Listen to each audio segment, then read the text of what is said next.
রাত প্রায় 10:30। মেয়েটা এখনো বাড়ি ফিরল না। মধু সাহা ছটপট করতে করতে ঘর বার করছে। একবার ঘরের সামনের দাওয়ায়, তো আবার সামনের এক চিলতে রাস্তায়, আবার কখনো বা রাস্তা পেরিয়ে সামনের মাঠটার ওপর। জ্বর গায়ে আরও যে এগিয়ে যাবে সেটাও পারছে না। শরীরটা খুব দুর্বল, মাথা ঘুরছে। দুদিনের জ্বরে কী যে হলো শরীরটার। মাঝে মাঝে মেয়েটার ওপরে খুব রাগ ধরছে। কি হতো কয়েকটা দিন দোকানটা খোলা না হলে? স্টেশনের কাছে তার একখানা সবজির চালু দোকান আছে, বিক্রি বাটাও বেশ ভালো। হ্যাঁ, এটা ঠিক যে সবজি কেনা বেচার লাভের ওপরেই তার সংসার যাত্রা নির্বাহ হয়। ছেলের স্কুলের খরচ, মেয়ের কলেজ, টিউশন, বইপত্র, খাওয়া পড়া, খুচখাচ অসুখ বিসুখ। কিন্তু তাই বলে দুদিন দোকান বন্ধ থাকলেই সব যে অচল হয়ে যাবে এমনটাও তো নয়। কতবার বারণ করেছিল, কিন্তু বড্ড জেদি মেয়েটা। মেঘলা আকাশে অস্পষ্ট জ্যোৎস্নার কাছে দূরের সব কিছুই কেমন যেন ঝাপসা। বাইরে হিম পড়া শুরু হয়েছে। জ্বর গায়ে বারে বারে খোলা মাঠে কি দাঁড়াইলে মেয়েটা তাড়াতাড়ি ঘরে ফিরবে নাকি? দাওয়া থেকে উদ্বিগ্ন স্বর ভেসে আসে মধুর বউ পারুলের। চারদিকে কী সব হইতেছে খবর পাও না? চিন্তা কি আর শুধু মুধু করতেছি? ঝাঁঝালো স্বর মধুর। আড়াআড়িভাবে মাঠ পেরিয়ে পায়ে চলা পথটা ওপারে কলেজের পেছনের বাউন্ডারি ওয়াল লাগোয়া সরু রাস্তাটায় গিয়ে উঠেছে। সেখান থেকে একটু এগিয়ে সরু পথটা বাঁ হাতে মোড় নিয়ে কলেজ বিল্ডিংটার পাশ বরাবর সোজা গিয়ে শহরের বড় রাস্তায় গিয়ে ওঠে। তারপর মিনিট 5 হাঁটলেই স্টেশন। স্টেশন প্ল্যাটফর্মের বাইরে সারি সারি মাছ সবজির দোকান। মধু সেইখানেই একখানা দোকান দিয়েছে। রাত প্রায় 11টা পর্যন্ত এইসব দোকান খোলা থাকে। লাস্ট ট্রেনে বাড়ি ফেরা পাবলিকরা মাছ সবজি কেনাকাটা করে বাড়ি ফেরে বলে সেই সময়টায় বিক্রি করাটা বেশ ভালোই হয়। 11টার ট্রেনটা চলে গেল। শহর নিঝুম হয়ে পড়ে। বড় রাস্তায় দোকানগুলো বন্ধ হয়ে যায়। কেনা বেচা সেরে মধু তখন ওই মাঠের রাস্তা ধরেই বাড়ি ফেরে। সে শর্টকাট করে, তাই বলে দুবগাঁও কি আজ সেই করবে নাকি? রাতের বেলা মাঠটা যে সমাজ বিরোধীদের আখড়া হয়ে যায়। নির্জন মাঠের ওই ধারে বসে কতগুলো ছেলে নেশা ভাঙ করে। বাড়ি ফেরার সময় মাঠের মধ্যে দিয়ে শর্টকাট করতে গিয়ে মধু ওদের প্রায়ই দেখে। গুন্ডা বদমাইশের দল, যাবতীয় কুকীর্তির নায়ক এক একজন। পুলিশের খাতায় নাম আছে। শহরে ওদের না চেনে এমন লোক নেই। কিন্তু কে জানে কোন মন্ত্র বলে পুলিশের জালে ধরা পড়ার 2-3 দিনের মধ্যেই আবার যে একেসে সারা শহর জুড়ে মোটর বাইকে কান ফাটানো আওয়াজ তুলে দাপিয়ে তোলাবাজি করে বেড়ানো থেকে শুরু করে মেয়েদের উত্তপ্ত করা সব কিছুই ওদের কাছে জলভাত। পুলিশ দেখেও দেখে না। মাঠে বসে বোতল হাতে নেশার ঘরে গালিগালাজ মাতলামি চরম উঠে নিজেদের মধ্যে মারামারিও করে। অসভ্যতা যেদিন চরমে ওঠে মধুর আস্থা বদলে আবার ঘুরপথে বাড়ি ফেরে। আজ তার এক বোকা মেয়েটা আবার শর্টকাট করতে ওই পথটাই ধরবে না তো? উফ, দম বন্ধ হয়ে আসছে যেন।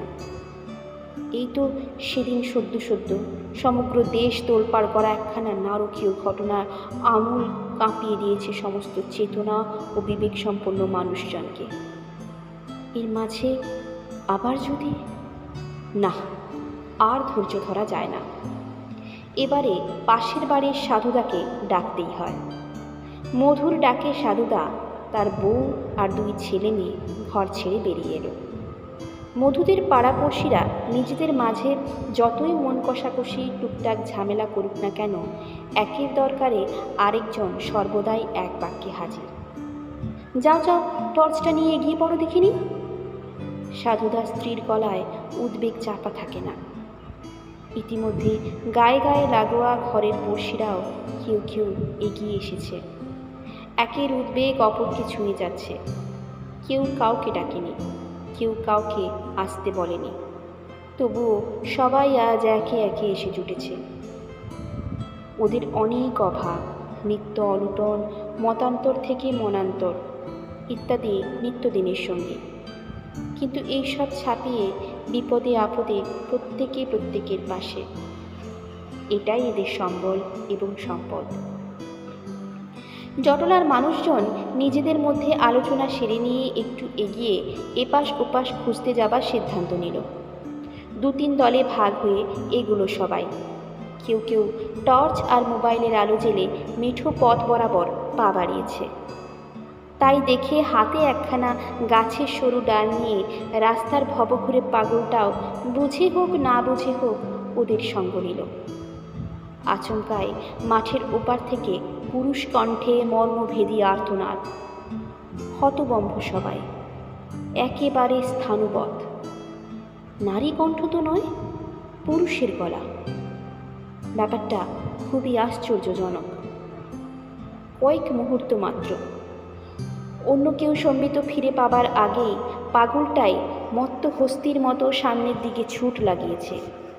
হতচকিত বাকিরাও অনুসরণ করতে যাবে, সম্মুখের আবছায়া থেকে আচমকাই যেন ছুটতে ছুটতে এসে আবির্ভূতা হলেন স্বয়ং মা কালী। হাতে রক্তাক্ত বটির ফলা, পোশাকে রক্তের দাগ। ও কি, ওটা দুর্গা না? দৃশ্যটি নজরে আসতেই পাগলটা হঠাৎ হাত জোড় করে মা মা বলে হাঁটু গেড়ে বসে পড়েছে। বাকিরা হতচকিত। কাছাকাছি এসে দুর্গা চেতনা হারিয়ে একেবারে মাটিতে পড়ে গেল। দুর্গার মাথাটা কোলে নিয়ে পারুল দাওয়ায় বসে আছে। জলের ঝাপটা দিয়ে মেয়ের জ্ঞান ফেরানো হয়েছে। তাদের বাড়ি ঘিরে জটলা বাড়ছে। ব্যাপারটা বুঝতে কয়েকজন পুরুষ মাঠ বরাবর রওনা দিয়েছে। জ্ঞান ফিরতে দুর্গা ধর্মড়িয়ে উঠে বসল। এদিক ওদিক চেয়ে আবার মাকেই আঁকড়ে ধরেছে। প্রশ্নোত্তরের পালা চলতেই থাকে। ধীরে ধীরে জানা গেল দোকান বন্ধ করে বড় রাস্তা ধরেই ফিরছিল দুর্গা। হঠাৎ দেখে রাস্তায় বদমাইশদের একটা দল হাঙ্গামা ভাঙচুর চালাচ্ছে। তাই দেখে দুর্গা আবার উল্টো পথে হেঁটে নিজেদের দোকানের কাছে ফিরে আসে। ওদিকে রাত বাড়ছে, তাই খাস কলকাতার শহরে নারকীয় ঘটনার টাটকা ছাপ দুর্গার মনে। দুর্গা কি করে, অসুস্থ বাবাকে ফোন করে ব্যস্ত করতে মন চায় না। অবশেষে পাশের দোকানের মাছওয়ালা দাদু দোকান বন্ধ করছে দেখে তার কাছ থেকে পরের দিনের দোকান খোলার আগেই ফেরত দেবার করারে বড় বটির ফলাটা চেয়ে নিয়ে এসেছিল। একটু ইতস্তত করলেও অবশেষে দাদু পরিস্থিতির গুরুত্ব বিবেচনা করে সেটি ওর হাতে তুলে দেয়। ভাগ্যিস দুর্গা এবারে পথ বদলে শর্টকাট রাস্তাটাই ধরে নিয়েছিল।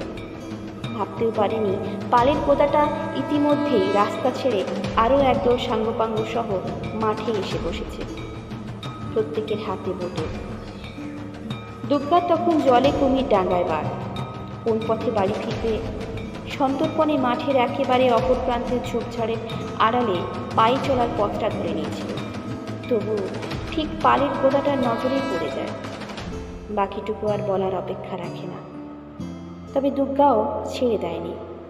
হিতাহিত জ্ঞানশূন্য হয়ে কোচর থেকে মাছ কাটা বটির ফলাটা বের করে বেশ করে কুপিয়ে দিয়েছে হাতের নাগালে যাকে পেয়েছে তাকে। হতচকিত জনতা, জটলার গুঞ্জন বাড়ছে। কেউ বুঝি পুলিশে খবর দিয়েছে। মধুর মুখ শুকিয়ে গেছে। এখন কি হবে? তার মেয়েটাকে পুলিশ নির্ঘাত গ্রেপ্তার করে লকআপে ভরবে। মেয়েটার ভবিষ্যৎ যে একেবারে অন্ধকার হয়ে যাবে। সবাইকে চরম শত্রু বলে মনে হয়।